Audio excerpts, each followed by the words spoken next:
എല്ലാവർക്കും നമസ്കാരം. ഇന്നും നമുക്ക് രഞ്ജു ടീച്ചർ എഴുതിയ മണ്ണു തുന്നിയ വേര് എന്ന പുസ്തകത്തെക്കുറിച്ച് കേൾക്കാം. ഹൃദയത്തിന് പ്രകാശമേകുന്ന എഴുത്തുകാരി, പുതുമയുടെ വിശാല ലോകം തീർത്ത് മുന്നോട്ട് തന്നെ. വഴിവിളക്കായി കത്തി നിൽക്കട്ടെ ഓരോ ഭാഗവും. എന്തു ചെയ്യുന്നു എന്നതല്ല, എങ്ങനെ ചെയ്യുന്നു എന്നതാണ് പ്രധാനം.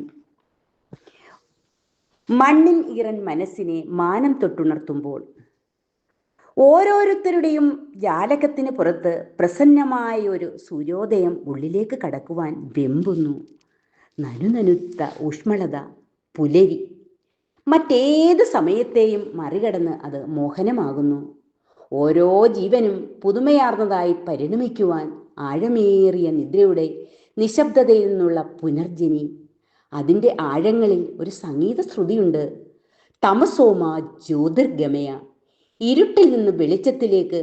അതിൽ ജീവജാലമാകെ, പക്ഷിവൃന്ദമാകെ, വൃക്ഷകുലമാകെ ആനന്ദത്തിൻ്റെ സംഘഗാനത്തിൽ അലിയുന്നു. പ്രഭാതത്തിലെ അവസാന നക്ഷത്രം മറയുന്ന വേളയിലാണ് സിദ്ധാർത്ഥന് ബോധോദയമുണ്ടാകുന്നത്. നക്ഷത്രം വിടവാങ്ങിയപ്പോൾ ഉദയസൂര്യൻ്റെ ആദ്യ കിരണങ്ങൾ ഭൂമിയിലേക്ക്, രാത്രിയുടെ നേർത്ത ആവരണത്തിലേക്ക് എത്തി നോക്കുവാൻ തുടങ്ങിയപ്പോൾ ആ വാസന്ത ദിനോദയത്തിൽ പക്ഷികൾ മതിമറന്നു പാടുകയായിരുന്നു. വൃക്ഷങ്ങൾ അവയുടെ ശിഖരങ്ങൾ ആട്ടിയുലച്ച് നൃത്തം ചവിട്ടുകയായിരുന്നു. സൂര്യൻ സർവവർണ്ണ പ്രഭകളോടും പ്രകാശിച്ചു തുടങ്ങുമ്പോൾ മിഴികൾ തുറന്നു പൂക്കൾ സുഗന്ധം പടർത്തുകയായിരുന്നു. ആ സമയം സിദ്ധാർത്ഥൻ്റെ ബോധാകാശത്തിലേക്ക് മഹാപ്രഭയുടെ വർണ്ണരാജികൾ പടർന്നു.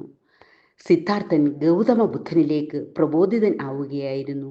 ജീവന്റെ പരിണാമം. ഓരോ പ്രഭാതവും മാനവരാശിക്കുള്ള പ്രബോധനയാമമാണ്. ജീവന്റെ പരിണാമയാമം. പ്രകൃതിയിൽ ജീവാണുക്കൾ അതിൻ്റെ സകല ഊഷരതകളും വെടിഞ്ഞ് ഊർജദായകമാകുന്ന യാമം.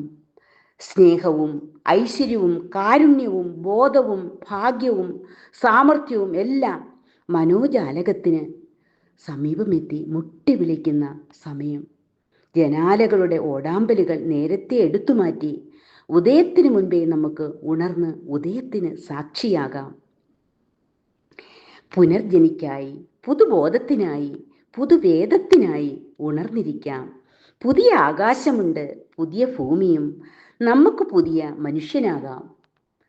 സുന്ദരമായ എഴുത്തിൻ്റെ ഒഴുക്ക് പ്രവാഹമായി മാറട്ടെ എന്ന് ആശംസിക്കുന്നു.